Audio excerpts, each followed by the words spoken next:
కుంభరాశి వారికి ఏలనాటి శని చివరార్ధ సంచార స్థితి ఉండగా శ్రీ నరసింహస్వామి యొక్క జయంతి సందర్భంగా ఎలాంటి విధివిధాలు పాటించాలో ఈ వీడియోలో సవివరంగా సంపూర్ణంగా తెలుసుకుందాం. కుంభరాశిలో ఏ నక్షత్రాలు వస్తాయనగా ధనిష్ట నక్షత్రంలోని 3వ పాదం, 4వ పాదం, శతభిష నక్షత్రంలో 4 పాదాలు, పూర్వభాద్ర నక్షత్రంలో 1, 2, 3 పాదాలు కలిపితే కుంభరాశి అవడం జరుగుతుంది. రాశాధిపతి శని భగవానుడు. వీరికి ఏలనాటి శని చివరార్ధ సంచార స్థితిలో ధనస్థానంలో చతుర్గ్రహ సంచార స్థితి ఉండడం వలన బుద్ధికారకుడు బుధుడు, కళత్రకారకుడు శుక్రుడు, ఆయుకారకుడు శని భగవానుడు, నర దృష్టి వాస్తు దృష్టి అయిన రాహు ఉండడం వలన ధనపరమైన స్వల్పమైన ఆటంకాలు ఇవి శాశ్వతం కాదు అని చెప్పి గమనించాలి.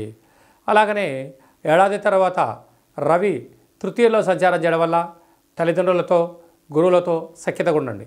అర్ధాష్టమ గురువు వెళ్ళిపోతూ మీకంతా మంచే చేయిస్తాడు.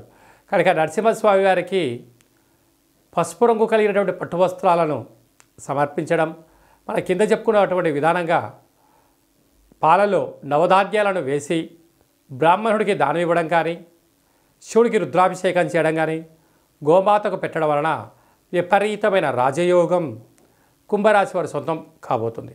6వ స్థానంలో కుజుడు ఉండడం వల్ల స్థిరాస్తులు, చరాస్తులు, వ్యాపారాలు, అభివృద్ధి అన్నింటా విజయం కుంభరాశి వారి సొంతం కాబోతుంది.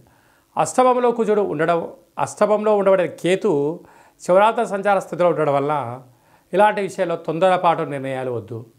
స్వల్పమైన ఆటంకాలు ఉండినను సత్ప్రవర్తన, జ్ఞానము, ఆధ్యాత్మిక చింతనతో ఉండండి.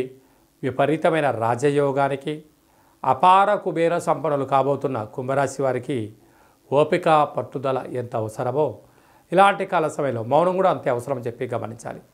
రియల్ ఎస్టేట్ వ్యాపారస్తులు, నూనె వ్యాపారాలు, ఐరన్ వ్యాపారాలు, నీటి వ్యాపారాలు, ఎక్స్పోర్ట్స్ అండ్ ఇంపోర్ట్ బిజినెస్ చేసేవారు అందరికీ కూడా సాఫ్ట్వేర్ హార్డ్వేర్ ఉద్యోగస్తులకు ఓపిక అవసరం అని చెప్పి గుర్తు పెట్టుకోగలగాలి.